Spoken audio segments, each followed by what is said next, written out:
Good morning students, we will be starting with our today's lecture, that is IT sources chapter 4. So last lecture we had completed with all the type of popular softwares applications which are applicable for open source. Now we'll be starting with operating system as the second topic of this chapter.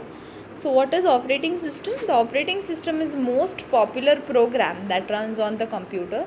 So basically operating system gives you an interface between your hardware and software communication, and that is being done by your operating system, and it's a most popular program which is being compulsorily installed in your computer. You require at least one operating system to run your system. So every general purpose computer, a normal computer, must have an operating system to run the other programs. To run any of the application, you require operating system. And to run that operating system, what you have, you certain have hardware, a particular hardware and a software. So operating systems can be classified as follows. So there are n number of classifications of your operating system. The first one is multi-user. So what is multi-user? Basically allows two or more users to run programs at the same time. So at the same time, if you run two programs simultaneously, you can say you are doing multi-user. Some operating systems permit hundreds or even thousands of concurrent users. So at a time, concurrent users can be installed, two or more users can run programs. So at a time 100 users also can log in through that for programming, can be done in multi-user formatting. Next is multi-processing. Multi-processing, what is multi-processing now? Supports running a program or more than one CPU. So one CPU, if you have more than one CPU, it can be said as multi-processing. If you see CPU, full form is central processing unit. So who does the processing? CPU. When you talk about multi-processing, you require n number of CPUs. That is the technique. Next is multitasking. So multitasking is allows more than one program to run concurrently. That is, more than one application to run. That is, I am using Notepad, I am using Paint, I am using Microsoft Word, I am using PDF Creator, I am using n number of applications at a time. That is called as multitasking. And the next is multi-threading. Allows different parts of single program to run concurrently. Means I am allowing it to save, I am using that file to copy, I am accessing that file on Gmail. So all these things of one program can be called as multi-threading. Now next is real time. Real time means, when I talk about real time, the first word which is there is real.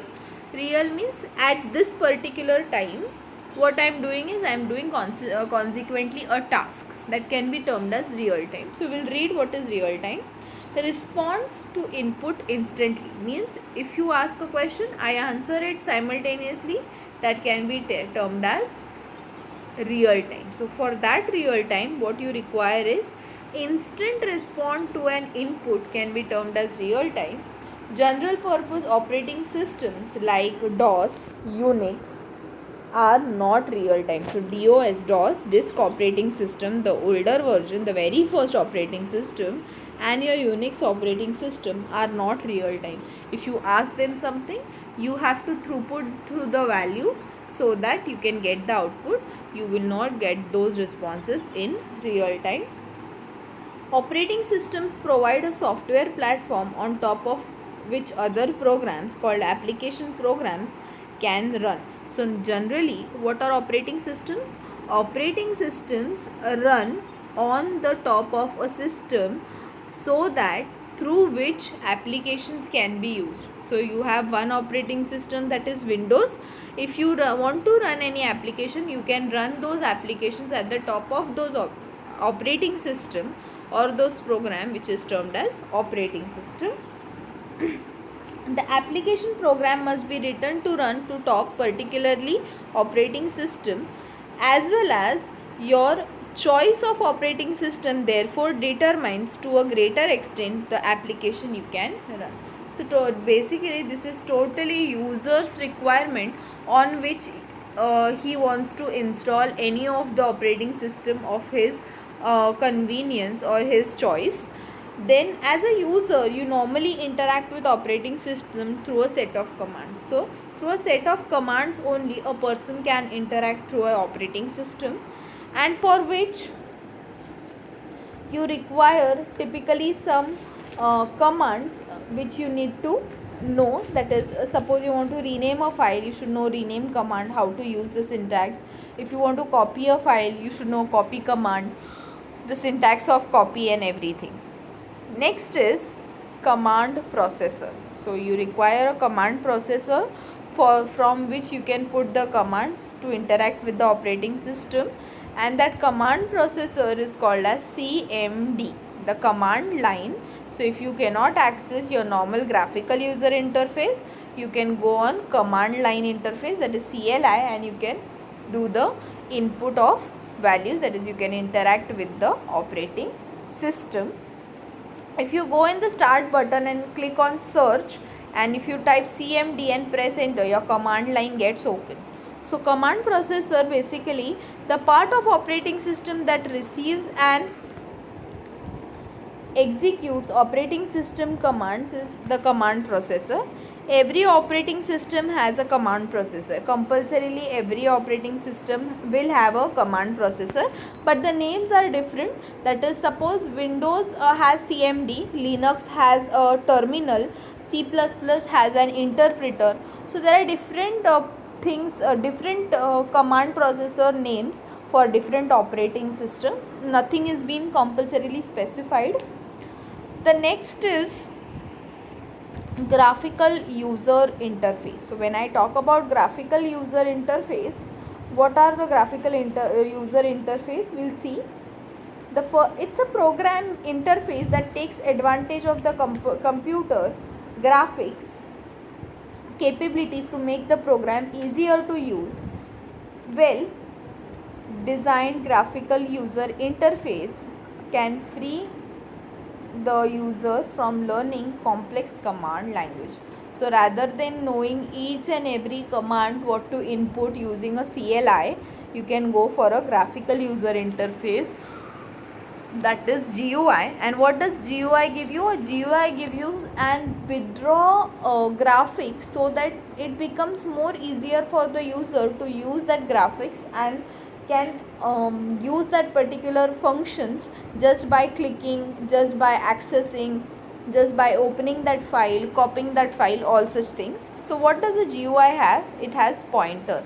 You have an arrow which you can go and point out, and just on that point click you get that application. Next is pointing device. Through your mouse you can point those devices through which you can access those device input as well as output. So next is your pointing device is your mouse or a trackball which enables you to select objects on the display screen. Next is icons. Icons are small pictures that represents your commands, your applications, and you just by double pressing the mouse button you just open that icons. You do not have to hesitate every time that you have to go on the command line, press a command, type a command, and then you get open to those applications. That is not the feasibility nowadays. Next is desktops. So desktops is the area on the display screen where icons and groups are stored. You get your C drives, E drives, you get your downloads, you get animated pictures, you get graphic interchange format pictures.